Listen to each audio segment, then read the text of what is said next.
Troy was destroyed and rebuilt 9 times, the last reconstruction occurring during the time of the Romans. One of the grandest versions of the city was created by Alexander the Great. The noble deeds of the Trojans against the Mycenaeans were so vivid in the young leader's mind that he made an offering of his armor to the goddess Athena, who was widely venerated in Troy. In thanks, the Trojans presented Alexander with armor that they claimed was used during Homer's war.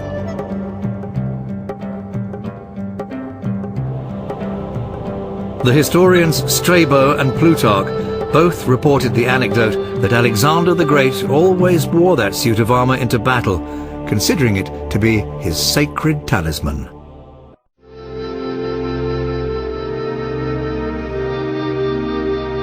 In the 1800s, it was believed that this fortified city was of medieval origin, so archaeologists of that period never bothered to dig within its walls in search of evidence of anything older. However, the location and the enormous size of the walls attracted Schliemann's attention. He'd crossed through this area of the Peloponnesus on his search for Troy, and was quite struck by these enormous stacked masses located near present-day Argos.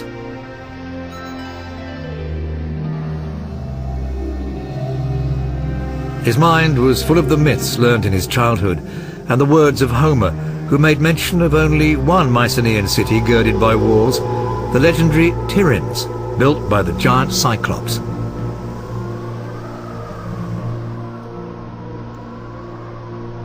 Schliemann was inclined to take seriously the contents of the Iliad, and refused to accept the idea that the gigantic fortress dated only to the Middle Ages.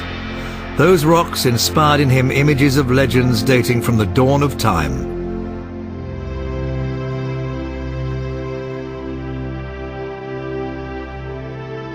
And there was also the Greek historian Pausanias, who confirmed Homer's account of the existence of Tiryns.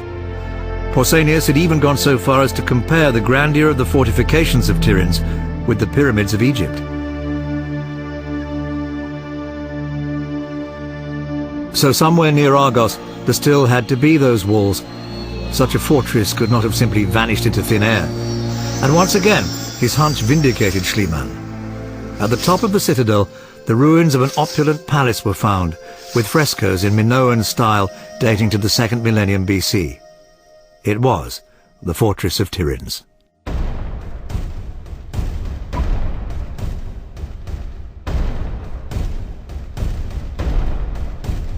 And once again, the violence of war was the reason for the preservation of the frescoes. The upper floors of the palace, collapsing into those below, had filled the rooms with debris. The fire, started by the invaders, then melted the outer bricks, creating a sort of shell that preserved the interior wall paintings in all their pristine glory. But who were the invaders? Who were able to destroy such a strong city protected by these imposing walls? Historians discovered that the winners of this epic victory were the Dorians, a people from the north who settled in Greece after driving out the Mycenaeans. The secret of their power was their weapons, which were made of iron, a material unknown to the Mycenaeans, who fought with more brittle bronze weapons. The courage and audacity of the heirs of Achilles availed them little.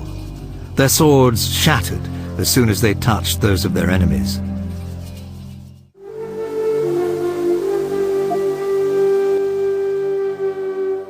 One Mycenaean city stood out above all others, the city that gave its name to the great conquerors of Troy, Mycenae itself, a city described by Homer as having abundant gold reserves. Its monumental gateway, guarded by 2 lions, still inspires awe. This was the realm of the great king and the leader of the expedition that laid siege to Troy, Agamemnon.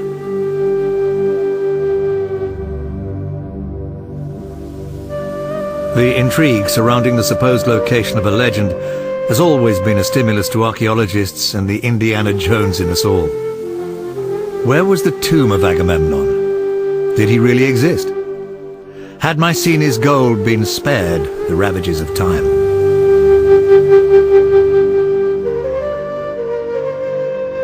Pausanias insisted that Agamemnon's tomb lay within the walls of Mycenae, but the city was surrounded by 2 sets of walls, an external one that protected the dwellings of the ordinary people, and an internal one to protect the citadel, which contained the royal apartments and public buildings. The search carried out within the external walls proved fruitless. Then Schliemann arrived.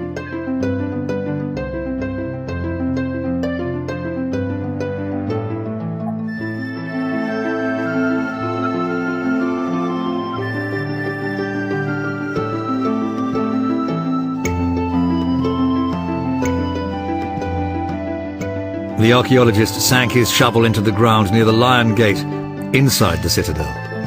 And he dug until the ground yielded, from a number of tombs, the glittering metal immortalized by Homer, 33 pounds of gold.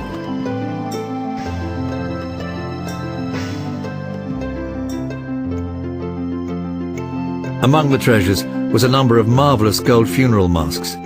These were certainly reserved for monarchs, and in the features of the most beautiful mask of all, Schliemann claimed to recognize Agamemnon himself.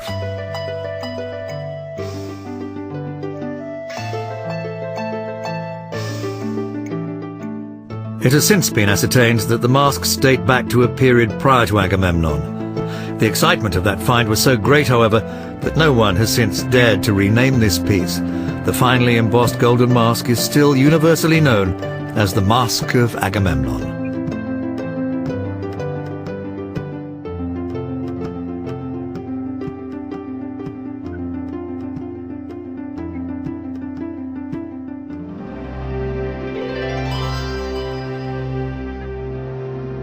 Schliemann had reached the heart of the Mycenaean civilization, the legendary home of its great king. And of course, a great king needs a great palace. Entering these rooms, recreated here according to Homer's description, we can see what a profound influence the Mycenaean culture had on the Greeks.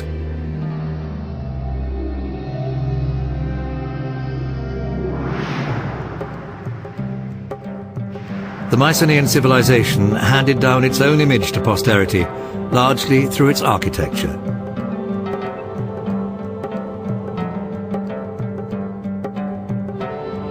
This room, with the hearth in the center, called a megaron, is the heart of the palace and became the model for the most emblematic of Greek buildings, the temple.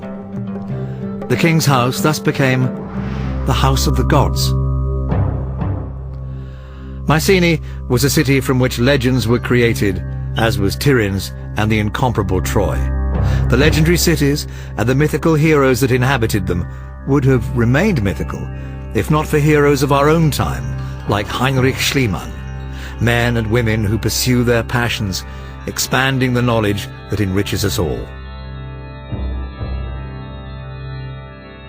We follow the paths of the civilization of ancient heroes as an example to the possible heroes and heroines of today and the future.